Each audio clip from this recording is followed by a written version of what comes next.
केला बेचने वाली चुड़ैल। एक बार की बात है, जादूपुर नाम के एक गांव में करतब दिखाती एक औरत एक रेड्डी के लिए गांव में आती है। आइए आइए मेहरबान कदरदान, खाइए रोहड़ा के ताजे ताजे केले। कभी खाए नहीं होंगे ऐसे केले, पीले पीले केले खाइए। ये कहकर रोहड़ा हाथों में 4 केले लिए उन्हें सर्कल में जोर जोर से हवा में उछालती हुई करतब दिखाती है, जिसे देखकर आसपास के सारे बच्चे अपने अपने मम्मी पापा से उस औरत के पास जाने की जिद करने लग जाते हैं। पापा, ऐसा तो सर्कस में बॉल से होता है ना, ये आंटी तो केले से कर रही है। चलिए ना पापा, देखते हैं। रोहड़ा एक पतली सी तार पर चलती हुई केलों से करतब दिखाती है। आते जाते सभी लोग बाहर रुककर उसके करतब देखते हैं और वाह वाही करते नहीं थकते।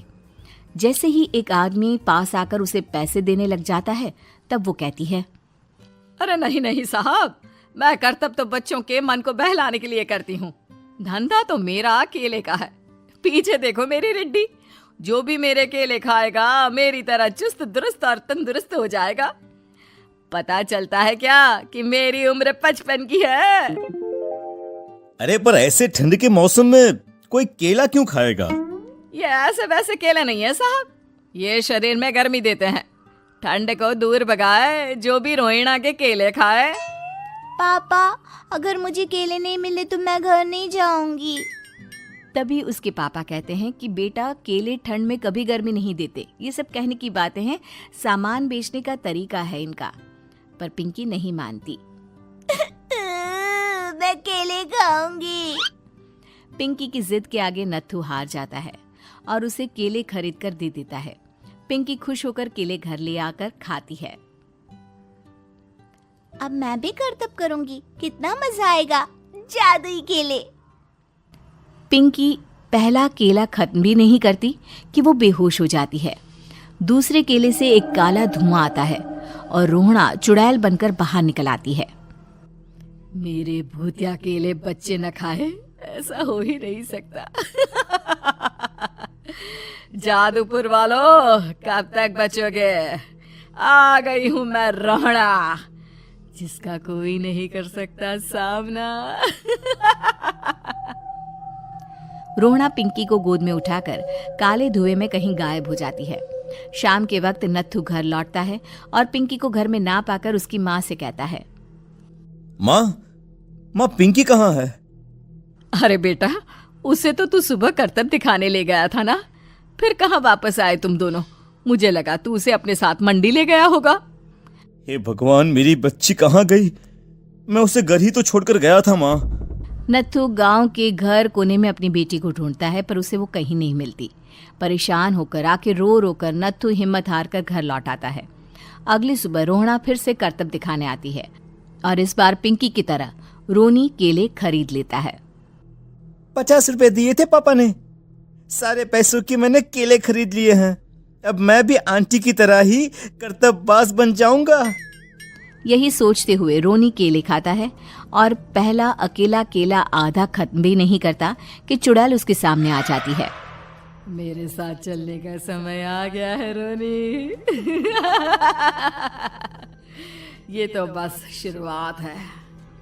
अब इस गांव के सारे बच्चे धीरे धीरे मेरे कब्जे में होंगे, एक बच्चा भी नहीं बचेगा। ये कहकर रोनी को गोद में लेकर काले धुएं में अदृश्य हो जाती है। इसके बाद हर रोज गांव में से कोई ना कोई बच्चा गायब होता, पर ऐसा क्यों हो रहा है किसी को भी समझ में नहीं आ पा रहा था। रोज की तरह अपनी बेटी पिंकी की तलाश में नत्थू गांव के एक तालाब के पास बैठा रो रहा था। कहाँ गई मेरी पिंकी? शकुंतला के जाने के बाद एक वही तो मेरा सहारा थी। अरे उसकी आत्मा कोस रही होगी मुझे कि मैं अपनी बच्ची को संभाल भी नहीं पाया। नत्थू ये कहता हुआ रो ही रहा था कि तभी तालाब में से उसे शकुंतला की आवाज सुनाई देती है। कहाँ थी तुम शकुंतला? हमारी बच्ची और सारे गायब हुए बच्चे रोहड़ा के कब्जे में हैं। वो बच्चों को जो केले देती है उससे बच्चे बेहोश हो जाते हैं और उसके कब्जे में आ जाते हैं और वो उन्हें ले जाकर काली दुनिया में ले जाती है। पर वो ऐसा क्यों कर रही है?